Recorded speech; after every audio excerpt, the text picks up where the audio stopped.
Thanks for joining this episode of the Blade Boys as we continue our analysis of Nebelhorn Trophy 2015. I'm Ted Flett. And I'm Myth Das.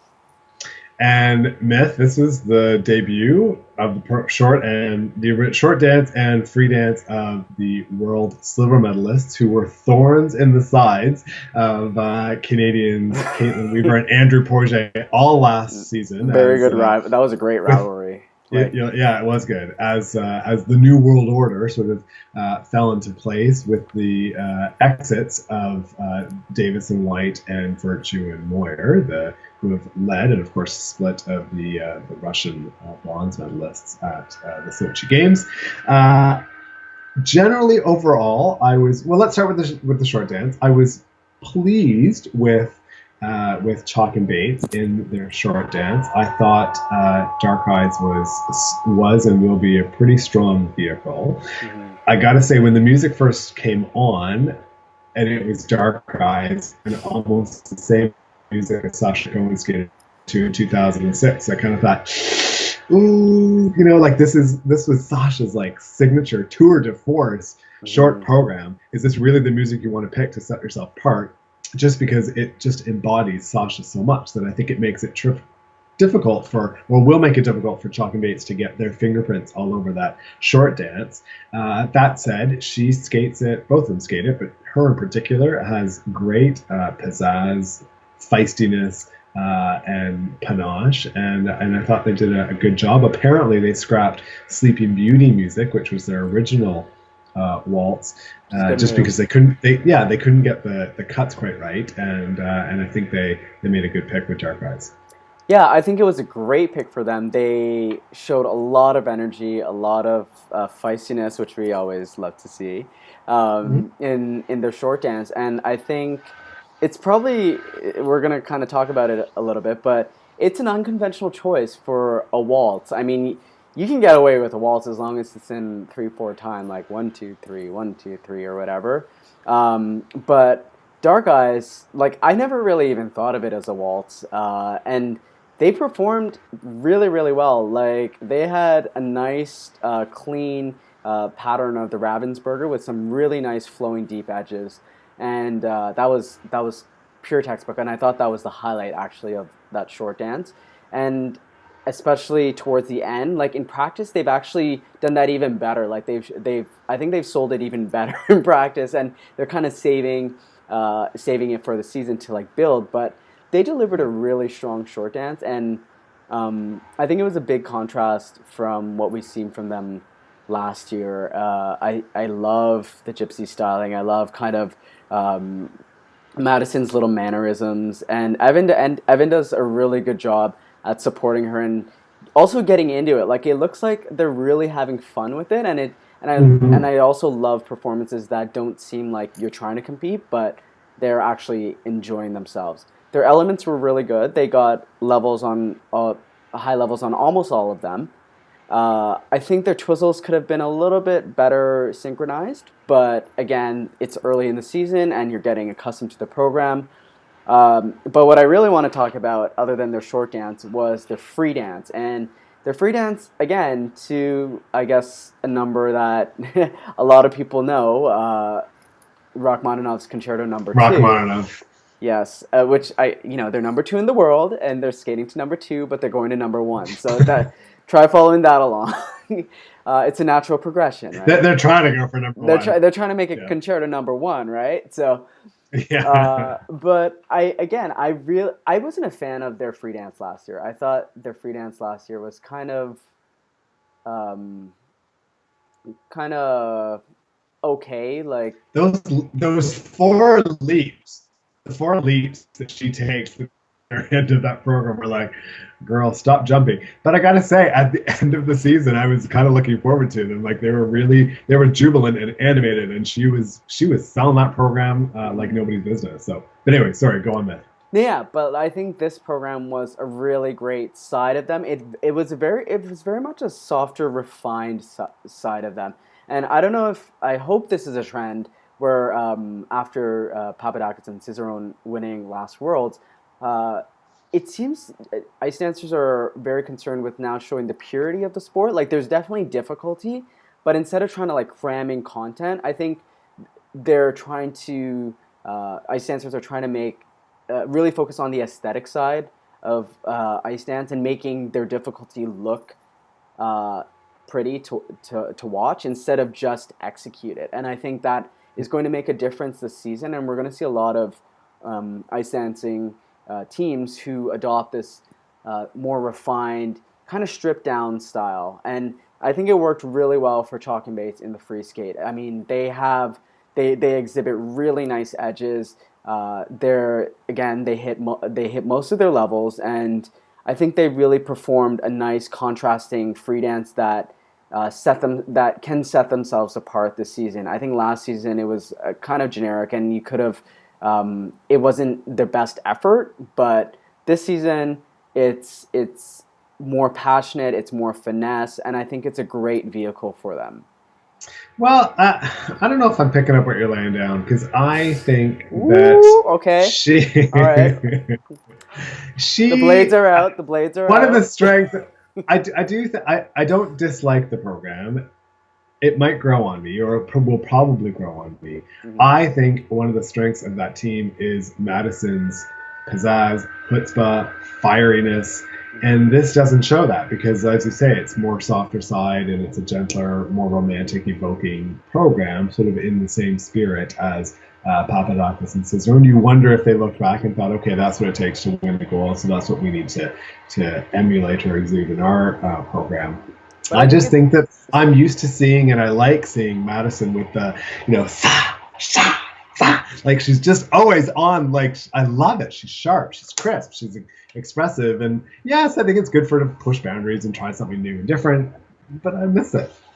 I think she does that in the short dance quite well. She I think does. that's where she gets the she sass ever? in his own, and she's like, "Look at me, Miss Madison Chalk, like busting out the sass," which I love.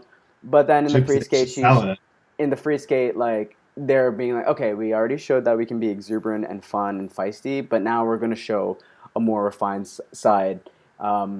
Which, yeah, I think also Madison kind of has a tendency, and Evan as well, they have a tendency to make little errors. They even had one at the beginning of their free dance. But maybe having softer, calmer music will kind of harness the energy a little bit better, and they'll be able to focus more on the dance and kind of get into it. And I think the softer music will allow them to show deeper edges and to kind of take a moment and show nuances in the music instead of just trying to get to the next element, and that will probably help their interpretation marks. That'll probably help their skating skills marks because they'll be able to exhibit deeper edges. So I don't know. I think it's a great vehicle for them, and I mean their short program is this feisty number, and its contrast this ethereal free dance. So I think that works well. In the short dance, you have them in these fun gypsy costumes, and I don't know, their free dance costumes. Yeah, can we talk about those? Okay, yeah, we could talk about the free dance. Okay, I'll talk about him. You talk about her. Oh, okay. I thought his top was like it looks like race car stripes. And that like, just makes him look faster, right? Yeah, are you skating to Days of Thunder or are you skating to Rockamadam? Like, what is happening here? And when you look at it closely, it's more ruching and it's supposed to be, I don't know, it's some stylized kind of, Florette or something, but Florette Omodio, right? But yeah, so I just wasn't. I think he needs a new costume. And her, you want to tackle that one? Okay, so I will preface this by saying Madison is a hot looking gal, and she can show off the skin, and she's given some Hawaiian sexiness. So I know she's always ready to serve that. But okay, that number was cut to the criticism, myth. But that number, like that red dress, I love the color of that red dress, and I think it's perfect for the number. And the slit's nice, and it flows well, and it works well. But what I don't like is what she has under it, and that's something that kind of got exposed quite a lot throughout the performance, and I found it really distracting. It's kind of this nude. I don't know what the term for it is because I've never worn one because I'm a male skater. Yeah. So if any of you know what that's called, the leotard, like the whatever covers her Yes. that like that like in especially in some of the lifts, like her Why is dress it would kind blush? of Why is it blush pink? It should. Yeah. Why is it blush pink? I Just don't know make what it I don't know why it's burgundy. blush pink. It's making Yes. me blush Done. pink, right? Like it's I don't.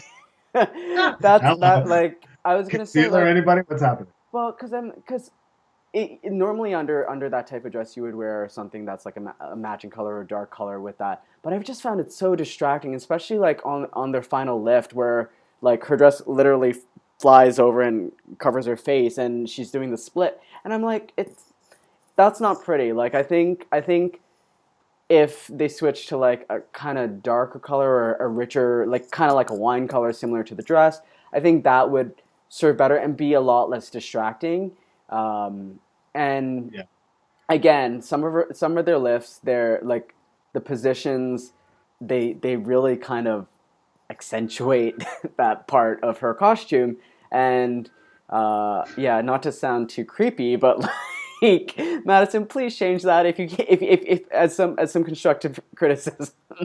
But other than that, the dress looks fabulous. Like on its own, Yeah. like it looks really I nice feel and like really I flowing. feel like before they got yeah, before they got onto the planes to fly into Germany, it's like their costume designer ran out of, a bolt of that material or something like that. And I also kind of thought, I mean, you talked about, or I talked, picking music that is synonymous with other skaters. For me, Rachmaninoff #2, which similar to lots of other skating fans, just says Lu Chen. I think she owned that music in 1996. And yes, it's 20 years later, but I And a kind of different thought like, discipline. oh man, they're picking that music and skate and well, but same sport, and she's wearing the same color dress. I was like, so maybe Oh they need yeah, to maybe they need to go back to the drawing board or the yeah. sketchboard and come up with a whole new costume But again, coordinations. costumes can be changed. That happens with many skaters this season. The important thing really is the skating, and I think this was a great debut performance for them this season. And like it was an easy win; everyone knew they would win. But I think it was also a convincing win and a great way for them to debut their programs. Yeah, and the Canadians who came second, Paul and Islam. What did you think of them, Myth? So Alexander Paul and Mitchell Islam, they are very seasoned competitors. They've won quite a few bronze medals, I think three at the Canadian Championships, and they were Olympians as well. And I think this season they've made quite a few improvements to kind of elevate themselves a little bit more and catch up to Piper Gillis and Paul Poirier, the Canadian #2 team. And their performances were quite solid. I really loved their short dance. I think yeah, it's a bit literal with the tutu giving a ballet performance, but I think that performance showed off really clean posture. I mean, like that's the biggest thing I noticed about them. Like their posture has improved a lot this season, and again, it's a settled down program that allows them to sort of get into their knees and really show more edge work and show more control. And I think that's what the judges respond well to. Their score was, about 4 points shy of their personal best, over 60. So like, which is great at the very beginning of the season because scores are never the same, and they'll always grow throughout the season. So I think the short dance is a good vehicle for them. The long program also really good. They had an error on the first lift, so there's still some kinks that need to be worked out. Mm-hmm. But overall, I think having a silver medal at a senior B competition will give them some confidence, and I think it'll set themselves up nicely for when Skate Canada rolls around and they're potentially a medal threat. Mm-hmm. I think that similar to Chalk and Bates, this was an easy silver medal for Paul and Islam. I do think they had problems, and they could have lost the second spot on the podium. They lost footing to Gillies and Poirier last season, who they were, of course, outperformed in the Olympic season to make that Olympic team, and kept Gillies and Poirier off of the out of Sochi, which was kind of a shame for those who were sentimental supporters of theirs. And I think they want to get back to that spot so that they're the next team, the second-ranked team, ready to receive the torch from Weaver and Poge when they eventually move on. And I'm not sure. I imagine this is a season where they want to. They would ideally like to make that move, and I'm not so certain that these programs do it. I didn't sense enough sort of highs and lows within the program to show different strengths and some variation of their performance. But it was a softer touch, and obviously that they feel that that's a strength of theirs. I do wonder as well about just their strength and power, if they can skate up to the same speed and strength and sort of velocity as some of the main skaters, and I just question whether that's there, and I don't know what they're doing in terms of strength and conditioning, just to make sure that they're really pushing speed and gaining their edges as much as possible. Yeah, I think that's fair. I think it's still early on in the season, and they will get better as it goes on. But these are good. They're just laying down the groundwork right now, and I think having a silver medal and competing in an environment with the world silver medalist is a great start to their season. And I think they'll also develop some confidence from this, and they'll also know that, hey, like when we make an error, we can still perform the rest of the dance the way it's meant to be and still deliver it with conviction and a really strong performance as well. And, that wasn't the only American team that they had to face. The other American team that they did have to face off against were the eventual bronze medalists, Canusio and McManus. And I haven't really seen much of this team. I mean, they were 5th at the U.S. Nationals last year, which is why we haven't really seen much of them. And I'm quite fascinated by this team because they have some. Firstly, the one thing you notice about them is that they're predominantly like lefty skaters, so they tend to do lifts in clockwise directions. And then they have these fabulous twizzles, which are like, she goes in one direction and he goes in the other direction. And then they are giving me like Rudy Galindo, Christy Yamaguchi realness, which I can always appreciate, the like multi-directional skater. So I love that about them. And then they even cross, right? So points to them for like doing that. I thought they skated really, really well. Like I hadn't heard of them before a whole lot, but they really impressed me. And I think they're gonna have some difficulty against like the Shibutanis and like Hubble Donahue and like Chalk and Bates. So because the U.S. ice dance field is very, very deep, but this was a strong opening competition for them, and they didn't hit all of their levels. I mean, their difficulty will still needs improvement, but the judges are responding well to them. And again, it's always great to come off a competition with the medal, especially when you know that like you're gunning for third. I mean, they pulled up, like they were 4th in both segments, which was enough for third, and a lot of other teams who were higher up, like the Turkish team who had a great short dance, unfortunately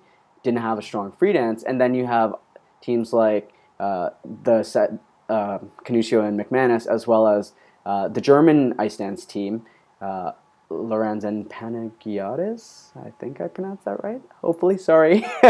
And they all moved up as well. So it was a good example of how ice dance is never like set in stone, like under this new system. Like there's definitely room for movement, and a team that might be 5th or 6th doesn't have to feel resigned to 5th or 6th like in the past, where we're like, okay, well, the judges have already chosen the order of the final placements essentially, and there's no hope for us.